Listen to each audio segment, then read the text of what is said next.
የኢትዮጵያ ባህር ኃይል በ1948 ዓመተ ምህረት የኢትዮጵያ ሮያል የባህር ኃይል የቀዳማዊ ኃይለ ሥላሴ የባህር ኃይል የሚል ይፋዊ ስም ተሰጥቶት ቋሚ የጦር ሰፈሩን በምጽዋ ወደብ ላይ አቋቋመ። በ1950 ዓመተ ምህረት 3 ተከታታይ ዓመታትን የፈጀው ታላቅ የግንባታ ስራው ሲጠናቀቅ የኢትዮጵያ ሮያል የባህር ኃይል ከንጉሠ ነገሥቱ የምድር ጦርና ከአየር ኃይል በመቀጠል በኢትዮጵያ የጦር ኃይሎች ጠቅላይ መምሪያ ስር በሶስተኛነት ተደመረ።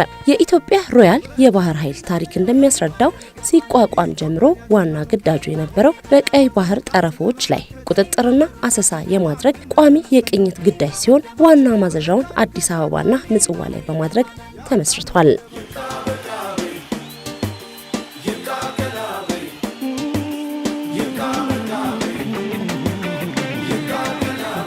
በደርግ ዘመነ መንግስት መሻሻልን እያሳየና በትጥቅም ሆነ በሰው ኃይል እየተደራጀ ገናናነቱን እያስመሰከረ ተልእኮን እየፈጸመ በአንቱታ የቀጠለው የኢትዮጵያ ባህር ኃይል በ1983 ዓመተ ምህረት የመንግስትን ለውጥ ተከትሎ ያልተጠበቀ ክስተት ገጥሞታል።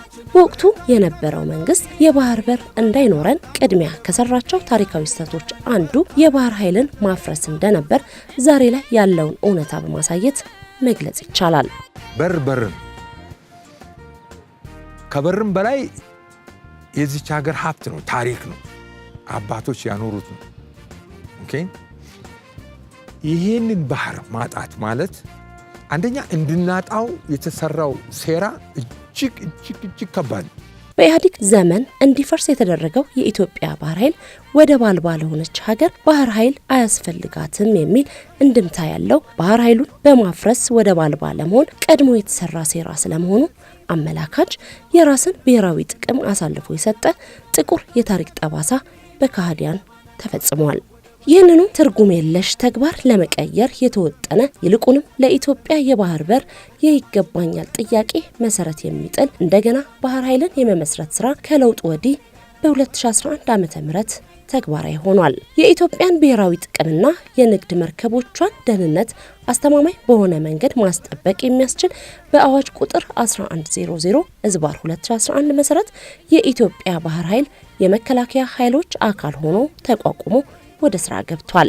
በኃይል የመጣን ኃይል በኃይል ጥቅምህን ለማስከበር በሚደረግ ፍላጎትና ጥረትን ለማሳካት የግድ ከምድር ኃይሉና ከአየር ኃይሉ ባሻገር ማሪታይም ዶሜን ላይ የሚሰራ ባህር ኃይል ማስፈለጉ የግድ የሚልበት ሁኔታ በመፈጠሩ ሌላው ምክንያት ከባቢያችን ሪጅኑ በአጠቃላይ በጣም የተወሳሰበ የፖለቲካና የሴኩሪቲ ሁኔታ ውስጥ እያለፈ በመሆኑ ብዙ ሀገሮች ከሩቅ መጥተው እኛ ፍንጫ ላይ የደህንነት አቅማቸውን ለማሳደግ ከጎረቤት ሀገሮች የካምፕ ኪራይ ተከራይተው ባህር ኃይላቸውን አየር ኃይላቸውን አስፍረው ብሔራዊ ጥቅሞቻቸውን በሁሉም ሪጅን ኤክስቴንድ ለማድረግ ስራ እየሰሩ ባሉበት ወቅት እኛ እዚህ ቁጭ ብለን አፍንጫችን ስር የሶማሌ ፓይረሲ ወይም ኤኒ አዘር ፓይረሲ አንድ የንግድ መርከባችን ላይ ጥቃት ቢያደርስ መፍትሄ የምንሰጥበት ምንም አቅም የለንም።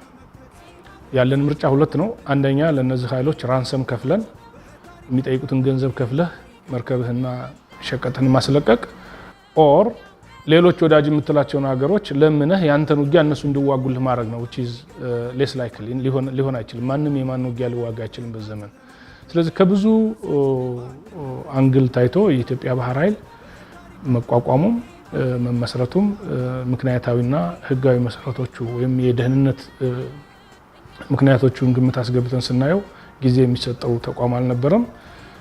መንግስትም ይሄን አምኖ ባህር ኃይል እንዲቋቋም ሆኗል። የኢትዮጵያ ባህር ኃይል በድጋሚ ከተመሰረተበት 2011 ዓ.ም ጀምሮ በርካታ ተልእኮዎችን በድል ተወጥቷል። ሰላም ለማረጋገጥ ተዋግቷል። በውሃ ሙላት የወገንን ህይወት ለመታደግ ተፈጥሯዊ መሰናክል አልፎ በጀልባ የህይወት አድን ስራ ሰርቷል። የመጀመሪያው ተልእኮ የኢትዮጵያን ብሔራዊ ጥቅም አደጋ ላይ ሊጥሉ የሚችሉ ከባህር ወደ መሬት ወይም ከባህር ወደ ባህር የሚቃጡ ጥቃቶችን መጀመሪያ ዲተር ማድረግ መመከት አንዱ ተልእኮ ነው። ብሔራዊ ጥቅሞቻችን በብዙ መንገድ ሊተነተኑ ይችላሉ። አንዱ ኢትዮጵያ ብሔራዊ ጥቅም ከማሪታይም ዶሜኑ አንፃር ሲታይ የተሳለጠ የንግድና እንቅስቃሴ መኖር ነው እና ይሄን የሚያሳልጡ በርካታ ኮመርሻል ሺፖች አሉ። እነዚህን ደህንነት የመጀመሪያው ማረጋገጥ ነው። እሱ ብቻ ሳይሆን በቅርባችን ከሚገኙ የውሃ አካሎች ተነስቶ ወደ ሀገራችን የሚቃጣ ወደ የብስ የሚመጣ ጥቃትን መከላከል እና መመከት ነው ተልዕኮ። ከዛ አኳያ ሲታይ የመጀመሪያው ጥያቄ የባህር በር ጉዳይ ነው። የት ሆኖ ነው ባህር ኃይል ይህን ተልዕኮ የሚነሳ የሚል ነገር መጠየቅ ያስፈልጋል። ማንም ሰው እንደሚያውቀው ይህን ተልዕኮ የሚወጣው ባህር ላይ ሆኖ ነው።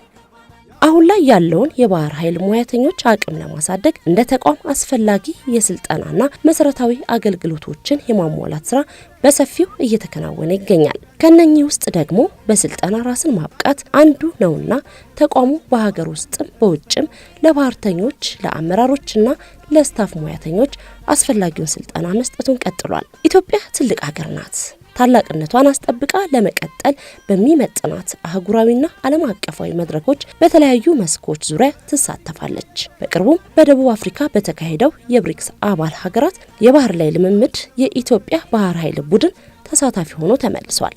በብሪክስ ሜምበር ስቴት ደረጃ በሚካሄድ የሚሊተሪ ኤክሰርሳይዝ ላይ የኢትዮጵያ ባህር ኃይል እንዲሳተፍ መጋበዙ እና መሳተፉ ለሀገራችን ይዞት የሚመጣው በርካታ የዲፕሎማሲ አድቫንቴጅ አለ፣ የሚሊተሪ አድቫንቴጅ አለው በራሱ። እዛ የምታገኘው ልምድ፣ ስልጠናው፣ ልምምዱ በራሱ የሚሰጠን አድቫንቴጅ አለ። ኢሜጅ ቢልዲንግ ላይ የሚሰጠን አድቫንቴጅ አለ።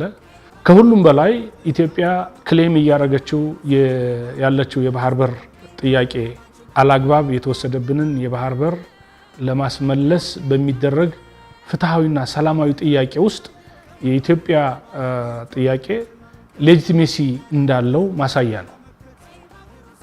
የትኛውም አገር በልምምዱ ላይ የተሳተፉ ሀገሮች የሚያነሱት ነገር ኢትዮጵያን የሚያክል ታላቅ ሀገር ከባህር በቅርብ ርቀት ላይ የሚገኝ ሰፊ ገበያ ያለው በጣም ትልቅ የህዝብ ቁጥር ያለው ሀገር ሂስቶሪካሊ ከብዙዎቹ ባህር ኃይል ልምምድ ላይ ካገኘናቸው ባህር ኃይል ጋር በቅርበት ይሰራ የነበረ ባህር ኃይል ያላት ሀገር ኦል ኦፍ ዘ ሰደን ባህር በሯን አታ ላንድ ሎክድ ናት የሚለውን ለመቀበል አይደለም እኛ እነሱ ራሱ ያዳገተበት ሁኔታ እንዳለ ተረድተናል። አንዳንዶቹም ስቲል ኦውን የምናረገው የድሮ ባህር በራችን ስቲል ኤግዚስት ያደረገ ነው ብለው የሚያስቡም አሉ። ከሁሉም በላይ ግን የኢትዮጵያ ባህር ኃይል በዚህ ልምምድ መሳተፍ ኢትዮጵያ በሪጅኑ ላይ በተለይ በምስራቅ አፍሪካ፣ በኖርዝ ኢንዲያን ኦሽን፣ በሳውዝ ሬድ ሲ ላይ ከዛ ባሻገር ባሉ ክሪቲካል የውሃ አካሎች ላይ ኢትዮጵያ የሚኖራት ሚና በጣም ትልቅ ነው ብለው ስላመኑ እና ስለሚያምኑ ነው የኢትዮጵያን ባህር ኃይል በዚህ ልምምድ እንዲሳተፍ ግብዣውን ይላኩት።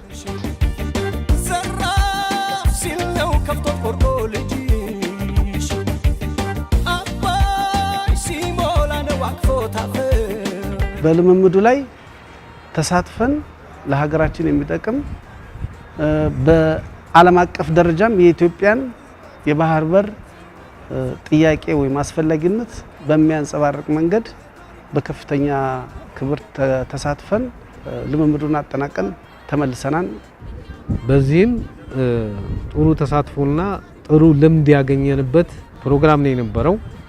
በልምምዱ ላይ ለበርካታ ዓመት የካበተ ልምድ እና እውቀት ካላቸው አገሮች ጋር ከነ ራሽያ፣ ከነ ቻይና፣ ከነ ደቡብ አፍሪካ፣ ኢንዶኔዥያ ከነዚህ በጣም የካበተ ልምድ ካላቸው አገራት ጋር ያለውን የእውቀት ሽግግር በቦታው ላይ ያለውን የልምምድ ሁኔታ ትምህርት ያገኘንበት ልምምድ ነው የነበረው። ባህር ላይ እንዴት ነው መርከብ ወደ ቦታው ሲመጣ እንዴት ነው የሚመጣ፣ ምንድነው የሚሰራ የሚለው ነገር በጣም ትልቅ ትምህርት አግኝተናል ብለን ነው እኔ በግል የማስበው። ሌሎቹም ከኔ ጋር ልኡካን ቡድኑ ስናየው ያየነው ነገር አለ። ውሃ ላይ እንዴት መርከብ መጥቶ ቦርድ ማድረግ ይችላል የሚለውን ነገር ያየንበት ሁኔታ ነው ብዬ አስባለሁ። ሁለት አፕሮችን የተከተልነው አንዱ አገር ውስጥ ያሉንን የባህር ኃይል ባህረኛን ሊፈጥሩ የሚችሉ አቅሞችን አሟጦ መጠቀም ነው። ሁለተኛው የትኩረት ኤሪያ ደግሞ በአገር ውስጥ አቅም ሊሸፈኑ የማይችሉ እንደ የመኮንኖች እንደ ካዴት አካዳሚ የመሳሰሉትን በአጭር ጊዜ ቶሎ ልንደርሳቸው ያልቻልናቸውን ደግሞ በወዳጅ ሀገሮች እና በተባባሪ ሀገሮች በኩል በርከት ያሉ መኮንኖችን ወይም እጩ መኮንኖችን በመላክ ማሰልጠን ነው። ይሄ አሁን ወደ ውጭ ላክነው ኃይል ወደ ሀገር ውስጥ ያለው የሰለጠነው ኃይል ተጠቃሎ አንድ ማድረግ አቅም ያለው ኃይል መፍጠር ተችሏል።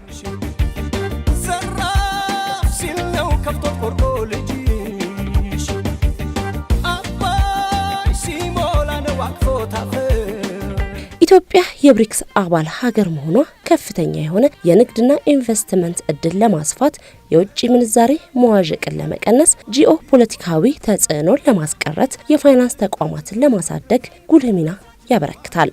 በቻይና መሪነት በደቡብ አፍሪካ አስተናጋጅነት የተካሄደው የባህር ላይ ልምምድ ለኢትዮጵያ ባህር ኃይል የሚኖረው አስተዋጽኦና አስፈላጊነት ከፍተኛ እንደሆነ የቡድኑ አባላት ይናገራሉ። በፊት የነበረን የባህር በር ጥያቄ ወደፊት የመጣበትና በዓለም አቀፍ ደረጃም ላንድ ሎክድ ሆነን በልምምዱ የተሳተፍን ኢትዮጵያ ብቻ ናት።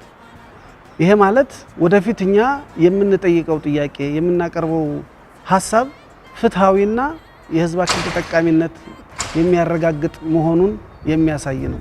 መርከብ ወደ ቦታው ሲመጣ እንዴት ነው የሚመጣ፣ ምንድነው የሚሰራ የሚለው ነገር በጣም ትልቅ ትምህርት አግኝተናል ብለን ነው እኔ በግል የማስበው። ሌሎቹም ከኔ ጋር ልኡካን ቡድኑ ስናየው ያየነው ነገር አለ።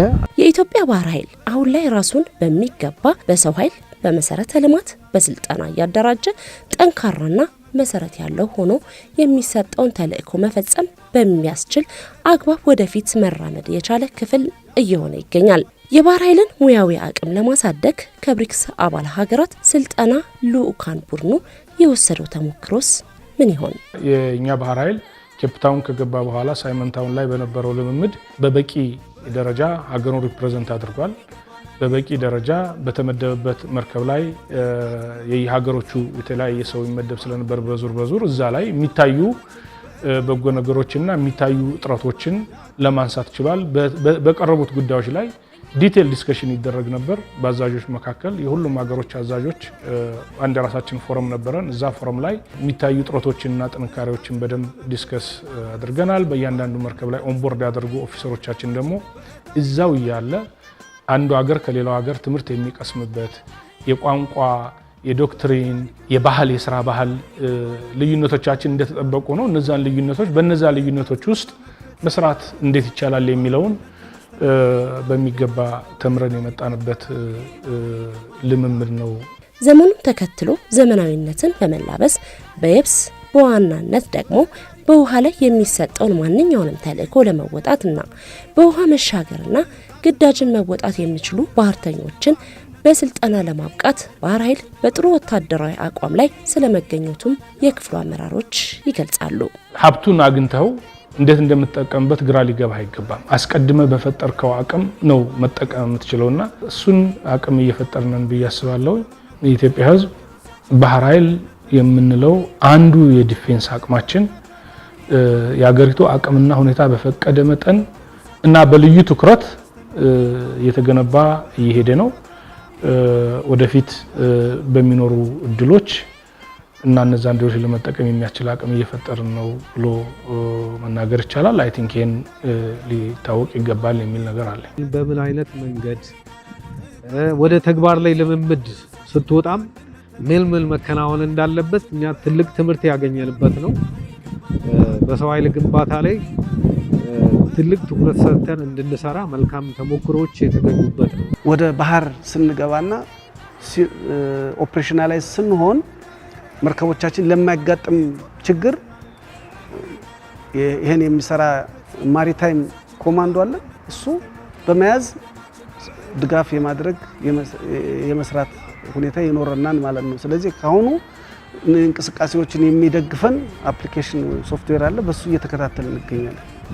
ኢትዮጵያ ስልጣኔን ለብዙዎች ያስተማረች አልደፈርም ባይነትን በተግባር ያሳየች የጀግኖች መፍለቂያ ምድር ናት።